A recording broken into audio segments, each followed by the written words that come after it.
Yo, it's Wednesday, April 11th, man, 2018, man. I hope everybody feeling good, strong, healthy, prosperous today, man, because I am. You know, another episode, Layup Line Sports. Always putting you on game, man. We got a few things to talk about. I want to talk about my man Andre Ingram from the Lakers. Talk about all this playoff stuff that's going crazy, man. You know, a lot of seeds still open on the last night of the season. Um, my man Russell Westbrook, we're gonna hit on that, man. You know, and first I just want to talk about the Warriors meltdown last night against the Jazz, man. It was pretty bad.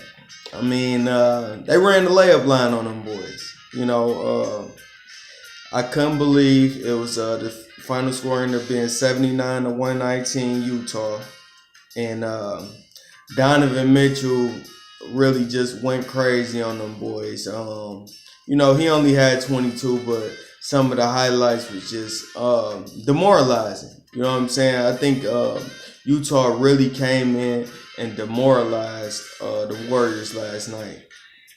Now, pay special attention to that because when teams come in and at the end of the season, if they're peaking, they normally take that peak into the playoffs. If they're losing, they normally take those losses into the playoffs.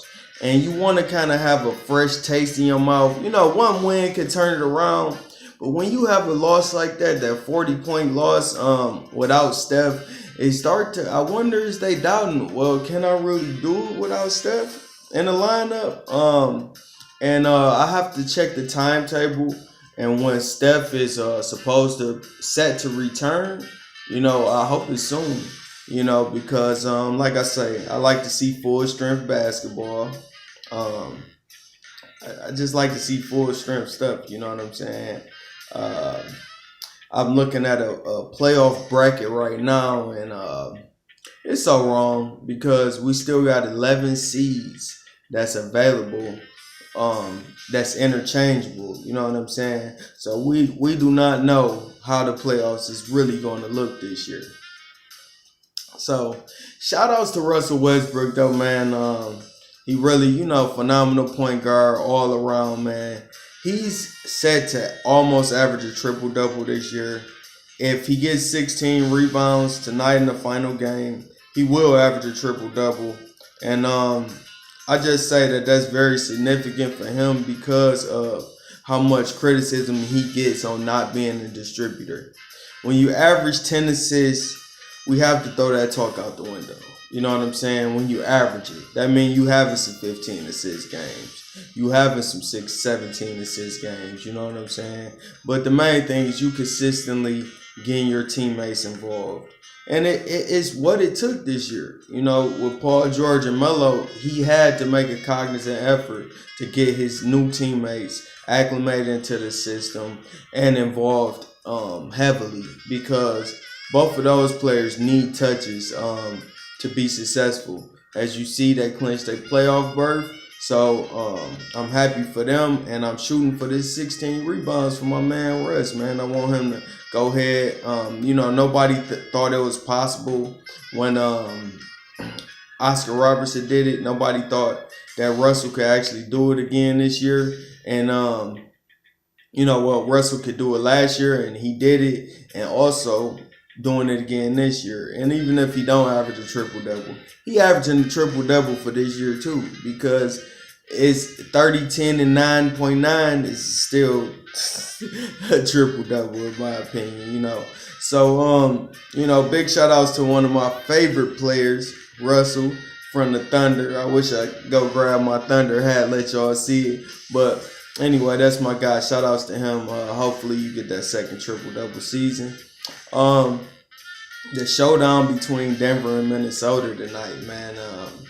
It's gonna be really something special, you know. Those guys, both of those teams are really good teams, you know. Minnesota and Denver. So they play tonight at 8. Everybody tune in to that, check it out, man, and because it's gonna be a real showdown. It's for they fighting for the 8th seed and a playoff berth. You know, don't get no better basketball than this. You know what I'm saying? Unless you're talking about NCAA Final Four. You know what I'm saying? So definitely, man, it's gonna be an exciting night. You know, I want to talk a little bit about the rookie of the year, man, between Ben Simmons and Donovan Mitchell, though. Donovan is averaging 20 points a game this year, man. You know, he's leading Utah in scoring. You know, nobody expected him to make the playoffs. Shout outs to Quinn Snyder. Did a heck of a job with that team after losing Gordon Hayward. Nobody expected them to make the playoffs, and they making noise. Utah is a viable threat in the West. They can't be anybody. When you got that man Donovan Mitchell on that, man, when he coming off that floor shooting that three, he actually broke the rookie record for threes this year. You know, yeah, he broke the rookie record for threes. So the boy got a clip on him. He's shooting at 45%, 85% from the line. You know, and almost 50% from the field, averaging 20. You know, broke the rookie record in threes. There for all the clutch buckets. Now the argument what I have with Ben Simmons is he don't want it in the clutch. He can't shoot free throws. He's shooting 55% from the free throw line. That's a liability. If y'all remember the Andre Drummond, DeAndre Jordan late games, they're liabilities. They might not even play because they can't make free throws.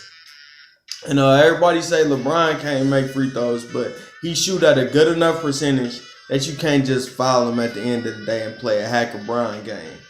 If you want to lose, go ahead and do that. But LeBron is going to make the free throws when it all boils down to it. You know, I just think at your highest mental level, you know, you're going to be able to at least make your free throws when it counts.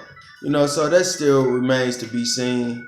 I like to see a Philly and Cleveland matchup in the playoffs, and hopefully we will. I think it's a lot of people that was riding high on Boston at first because everyone wants to see LeBron go down. So people was riding high on Boston at first, thinking they might be the team to do it. But then look at Philly, man. They, 14 straight games, and I think it's 15 straight now. Just a threat. JJ Redick, they got Covington, they got Embiid, they got Ben Simmons, they got Ilyasova. They just got some players who can just flat out play ball. Amir Johnson. They got players who can play ball, man, and it's gonna be tough, man. It's gonna be tough, and I think Miami's still fighting for their last playoff spot, so their hopes is still alive. So like I say, layup line sports, baby. We always putting you on game, man. It's gonna be an exciting playoffs, man. And by the way, I am going with Donovan Mitchell for the rookie of the year, but I think they can get a co-rookie of the year too, because 16, 8, and 8 ain't bad. Oh, I forgot to hit y'all. Andre Ingram from the Lakers last night, man. They pulled him up from the G League. 32 years old, same age as me, man. 32 years old, out there giving me motivation, man. Not to go to the league, but go to my Coleman Young Center and wet some people and melt them down a little bit. You know what I'm saying? But, people don't understand, though. Like, honestly, I feel kind of like my best at 32 years old. I'll be 33 this month. But I'm feeling like my best, baby. You know what I'm saying? I'm in the best shape of my life. You know what I'm saying? I feel stronger than I ever been, smarter, and I think that equates to basketball. The only thing that when I leave the gym, you know what I'm saying, I need to medicate for real because, I get sore, really, really sore. Charlie horses, always had problems with those back in the day. So that, that's the indicators of the age. But besides that, on the court, man, I can do a lot of stuff that I couldn't do when I was younger, even 25, you know what I'm saying? So, Andre Ingram at 32, first game in the NBA, played over 300 G League minor league games, and put up 19 on the Rockets, man, and really kept the Lakers in the game for a while. One of the nastiest strokes you ever want to see, but the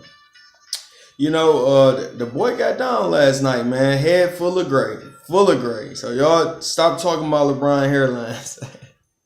No, but yeah, he had a head full of gray out there, man. Really filling it up. You know what I'm saying? He need to do the Maul Crawford, because I know if Maul grew his hair out, man, he'd be so salt and pepper for real. So, but that's all I got for you today. As always, make sure you like this video, subscribe to the channel. I'm gonna be keeping you up to date, man, putting you up on game. As always, Layup Line Sports, baby. It's easy.